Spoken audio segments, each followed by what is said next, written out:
ನಮಸ್ಕಾರ A9 ನ್ಯೂಸ್ಗೆ ಸ್ವಾಗತ. ನಾನು ಅಮೀನ್ शेख. राष्ट्रवादी काँग्रेस पार्टी व फुले शाहू आंबेडकर साठे संघर्ष चळवळ समितीच्या वतीनं प्रभाग क्रमांक 10 मधील जो 65 लाख रुपयाचा रस्ता त्या शहर अभियंता, नगर अभियंता व सिव्हिल इंजिनियर यांनी मिळून जो रस्ता गायब केलेला आहे, त्या रस्त्यासाठी आज आम्ही दुसरा दिवस आहे आमरण उपोषण करत आहोत. येथल्या 2 दिवसात जर महापालिका प्रशासनाने याच्याकडे लक्ष न दिल्यास आम्ही याच्यापेक्षा तीव्र आंदोलन करू व महापालिकेला व आयुक्तांना ते आंदोलन झेपणार नाही. त्यामुळे त्यांनी लवकरात लवकर या अभियंत्यांची चौकशी, खातेन्याय चौकशी करावं, त्यांची मालमत्तेची चौकशी करावं, रस्त्याचं थर्ड पार्टी ऑडिट करावं व रस्त्याचं केलेल्या संदर्भात सर्व माहिती आम्हाला द्यावी अशी आम्ही या ठिकाणी आवाहन करत आहोत. पूरा महाराष्ट्र असो, कर्नाटक असो, पुरा इंडियात की लोक असं फ्रॉड करायला लागले की एक तर रस्ता आज एक काय होत होतं, पहिला एखादं भांडी चोरायचं, एखादा दुकान चोरायचं, आज रस्ते चोरून घ्यायला लागले. आज गव्हर्नमेंट घर बांधलं म्हणते, घर चोरून जायला लागले. तरी मी SP साहेबला सांगतो, इथे सांगली SP साहेबाला हे सगळं इन्क्वायरी करा. चोरी व्हायला लागले, माणसं आम्हाला सुद्धा चोरी करून घ्यायचं पाळी आहे.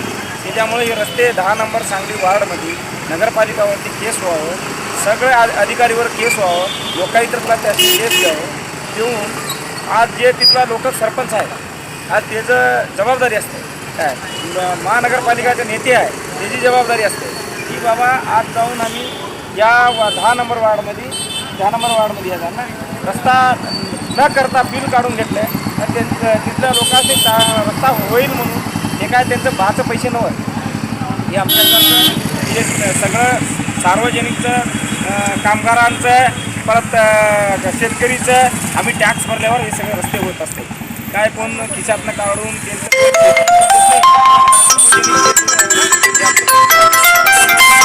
जर लवकरचं लवकर हे नाही जर झालं तर आम्ही शेतकरी संघटनेवतीनं मी कर्नाटकातला स्टेट अध्यक्ष मी काय आज मी सांगली दुसरीकडे निघालतो.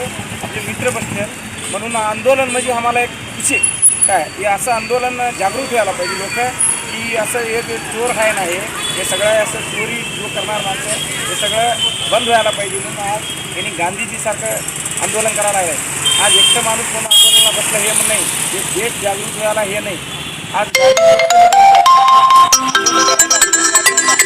भगतसिंग एकटं निघालतं आहे म्हणून आज या ब्रिटिशकडनं आपलं देश सोडून घेतलं आहे. याच्यासाठी प्रत्येक राजकारणीला सांगायला इच्छा सांगतो मी की तुम्ही आम्हाला गांधीजी प्रेरणा ठेवा, आम्हाला भगतसिंग व्हायला टाईम देऊ नका. हे लोक जागृत झाली, भगतसिंग झालं तर तुम्हाला जे चोर आहे ना हे देश तुम्हाला ब्रिटिशला जायला लागेल, एवढं लक्षात घ्या. त्याच्यामुळं तुम्ही ब्रिटिशला जाऊ नका, इथंच राहा.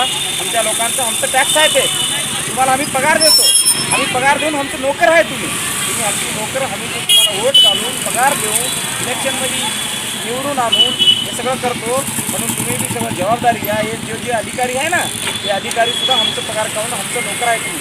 त्याच्यामुळं आम्ही सांगितलं, हे लोक सांगितलं काम करायला पाहिजे. कुठलं तरी आमदार सांगते, मिनिस्टर सांगते, तुम्हाला अधिकारी सांगते, त्याचं नवं सार्वजनिक असते. आमदार कोण हे नसते. आमदार तुम्हाला फंड घालून पैसे दिल्यामधनं इथं नगरपालिकाचं जे चोरी झालं आहे त्यांच्या शासनावरती, महानगरपालिकावरती केस करून हे सगळं तंगी करून लावायला पाहिजे. मी CMला सुद्धा सांगतो, देवेंद्र फडणवीस साहेबाला की तुम्ही हे लक्ष द्या. तिथलं लोकल आमदारला सांगतो की तुम्हीसुद्धा लक्ष द्या. आज आमच्याकडे तुम्ही लक्ष नाही दिलं तर आम्ही बी उद्या कर्नाटकातनं, पंजाबवरनं आमची संघटना कसं दिसतं, जगदीशसिंग गल्लेवालाला आम्ही सगळी माहिती देऊ. हे पण तुमचं सगळं हे एक रस्त्यामुळं तुमचं सगळं भांडण बाहेर निघेल, असं काय होऊ देऊ नका. माझं नाव मोतीराम चव्हाण, जय जवान जय किसान संघटनेचं कर्नाटक स्टेट अध्यक्ष म्हणून आज मी आमच्या आंदोलनामध्ये बसलो आहे. मित्रापाशी अजून आम्ही उद्या जास्ती लोक आंदोलन आम्ही साथ देतो. शेतकरी संघटनेचं कधी बी आमचा साथ असते म्हणून आम्ही लेखित येतो. तिथलं मान्य कलेक्टर साहेबाला मी विनंती करतो, आम्ही अशा लोकांना लवकरात लवकर अरेस्ट करा. कोण कॉन्ट्रॅक्टर आहे त्याला अरेस्ट करा, सूक्त तनकी करा की कोण चोर आहे, ते चोरी करणार माणूस आत टाका. कोण अधिकारी ह्यात सामील आहे यासनी बी हात टाका. लवकर कारवाई नाही झाली ते लांबपर्यंत सगळं हे होणार आहे. एकच रस्ता नाही, पुरा महाराष्ट्र इन्क्वायरी उद्या चालू होईल. त्याच्यासाठी आम्ही राष्ट्रपतीला सुद्धा ही मनवी घालू शेतकरी संघटनेवरील. आज आमचे मित्र जिल्हाध्यक्ष, राष्ट्रवादी काँग्रेसचे जिल्हाध्यक्ष बसले, अध्यक्ष सगळे बसले. आम्ही असं आंदोलन व्हायला पाहिजे. पक्ष आज राहते उद्या जाते, की माणूस हे जे आहे ना ते इलेक्शन आल्यावर तुम्ही पक्ष करा, इलेक्शन करा, मला त्याच्याशी मतलब नाही. तुम्ही कुठल्या वेळेला हे करा. अशा टाईमाला तुम्ही जे सांगलीची लोक जवळपास कोण आहे ते सगळ्याला साथ द्यावं,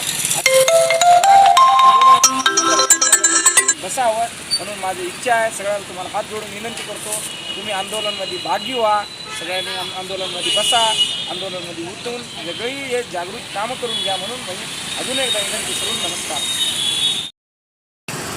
नाव सांगा.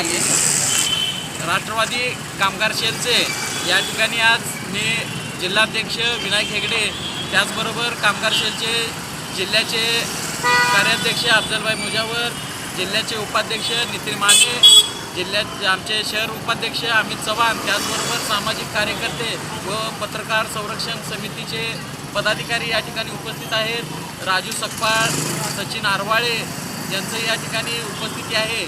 त्यामुळं प्रशासनानं लवकरात लवकर दखल घ्यावी अशी या ठिकाणी आम्ही आवाहन करतो.